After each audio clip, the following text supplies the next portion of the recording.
What's up, K-pop fans? This is going to be a little bit different. This isn't one of our normal episodes. This is something we used to do called Hallyujuku Talks. It's going to run a little bit quickly because we don't have all of the information, but we wanted to come in really quick and talk about this. SM being one of the big players, and in this global market share that K-pop is starting to take.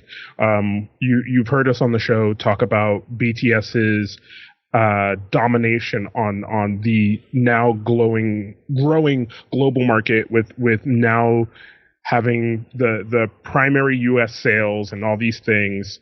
SM not wanting to lose in that regard and not necessarily having the best showing in this new global market has decided to pull Los Angeles Lakers or in the previous season the Golden State Warriors, and they have put together the best of the best from their own lineups. Yes, they put together a super group. They decided to put together a literal super group. They decided to borrow the word super from when they were trying to do this with Super Junior, and call it SuperM, and it's going to include Taemin, he of SHINee, Baekhyun and Kai of EXO, NCT's Taeyong, Mark, Ten, and Lucas. A lot of NCT members. Yes. I'm assuming Taemin is kind of going to be Taemin's kind of the biggest bankable person in that group. No shade. Yes. with like, I would say Bacon and Kai kind of not falling too far back, but yeah, Taemin. Definitely. Yeah. And I do think NCT has grabbed the attention of the international K-pop fan, but I don't think they've done it in a way that SM wanted them to. And I think SM I think all right, let's stop talking around it and let's go directly to it. I think this is smart. Yes, in a sense. I think there's a lot of really good ideas in this. There's definitely there's some good ideas in it. There's definitely some mess in this, and it's very bald-faced attempt at a money grab. But there's some good, Taemin, Bacon, and Kai are the veterans, are the veteran leaders. And Taeyong, Mark, Ten, and Lucas are going to be the young role players. If we follow this analogy, they're going to be the young role players that they're going to, while also kind of building up their own status. It's definitely an interesting construct. I think it's going to definitely be an interesting musical output. So we don't know much about sound in particular of this. We can guess. A lot of us K-pop fans know what the SM sound is, but SHINee over the last few years has had a very specific sound due to a bunch of different factors. NCT is definitely kind of harbored the young kind of what's kind of hip now. EXO is just an amalgamation. They can kind of do whatever. So that's always interesting to see, but NCT is still kind of not locked down.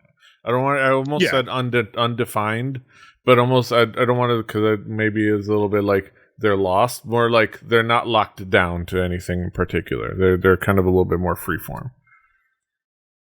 Yeah, so I want to talk about one of the other things you have in here, and obviously, so obviously for some people, especially for the K-pop fans that have no awareness, right? This is an attack on them. This is a full frontal attack on the things that they love. How dare you? How dare you cross the borders? How dare you expect me to rub elbows with the EXO fans, or how dare you expect me to rub elbows with the SHINee fans? I 100% think this is nothing more than for the growing populace and the international fan base. You pick your best of your best, who you think will show the best to this now growing fandom that doesn't have these precursors that maybe me and you or more. I'll give you a good term, legacied K-pop fans might have. And I this article kind of talks about how some of the netizens are not taking this very well. Yeah, the fandoms are not handling it well. But what do you expect from fandoms? But they're rolling along anyways. I can definitely understand that there is an understandable frustration if you're looking at this, especially if you're kind of there. It's a little bit over. It's an overreaction, but I can definitely understand the sentiment underneath of like, okay, this is taking the place of a possible Kai solo. This is, Shiny's been doing his own thing. I mean, Taemin has been doing his own thing just fine. Why does he have to do this? But this doesn't mean that Kai isn't going to have a solo in the future. It just, might not be happen anytime soon. Also,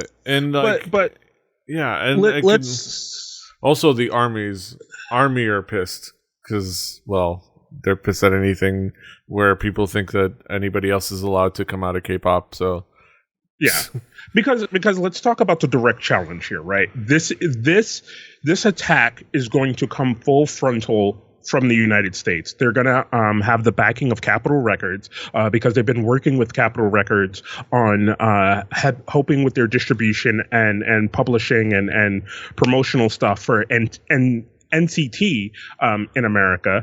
And they're going to help them with this super group that is going to be debuting in October. You got 2 months, people. You got 2 months to get ready. You got 2 months to get hype. And that's what this is all about right now. I'm all about this. I'm all about this hype. I'm all about K-pop putting its best foot forward, right?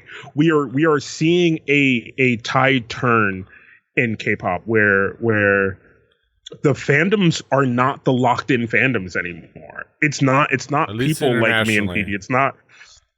Yeah. These are people who are just coming to this. So they're looking for their stands. They're looking for these things, and people are kind of just starting to understand the rules of engagement, and starting to understand like, oh, like they're it's funny because people are kind of I hate to always do this to you folks, but the easiest analogy is to compare it to wrestling, where you look at it from the outside and you're like, I don't understand why people are into that. And then you find that thing that makes you interested in it. Yeah. And then you realize, oh, believing in the kayfabe is fun. Yeah. Like, it's what makes it fun.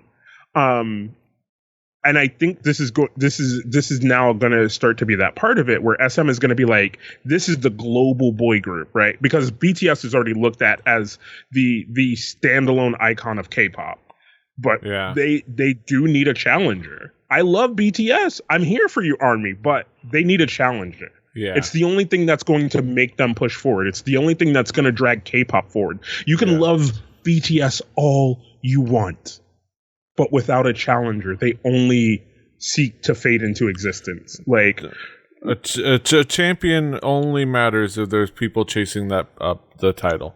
And you can tell, and it's very obvious that you can tell Capital was talking with SM and said, "Hey, give us a BTS." Like I guarantee that's what they said. It's like, well, no, maybe not that specifically, but I bet you they were like, "Hey, like." These guys are kind of killing it. Like NTC is not really doing it. What else do you guys want to? Do you guys want to try something? And maybe they even looked internally and were like, "Yeah, NTC's maybe not hitting the mark we expected them to globally. Like, I don't know what we can do." Yeah, because NCT wasn't there yet. SHINee and EXO are fully into their sending members off to military phase, which is basically they're going to be like that for a little while. So they're they're past that point that they can't rely on those. So yeah, this is their effort. I think to kind of wrap things up, I would say like I'm cautiously optimistic about this. All I know is that I think the musical output is going to be really good.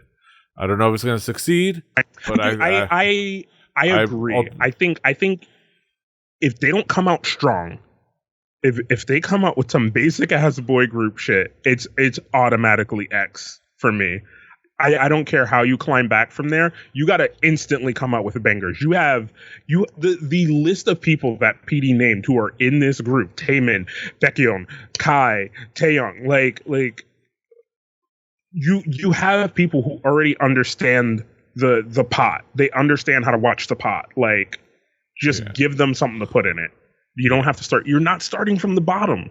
You're literally starting from the top. So I'm super excited to see this. I know PD is super excited to see this. Anything else before we drop this off?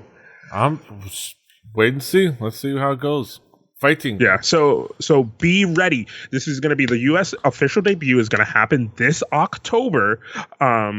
So definitely be ready for this. We're going to be talking about it on Hallyujuku. Also, go check us out on Instagram now, where you'll probably see at least a snippet of this. Check us out on Twitter. Follow the podcast. Thank you guys for joining us for this quick hit.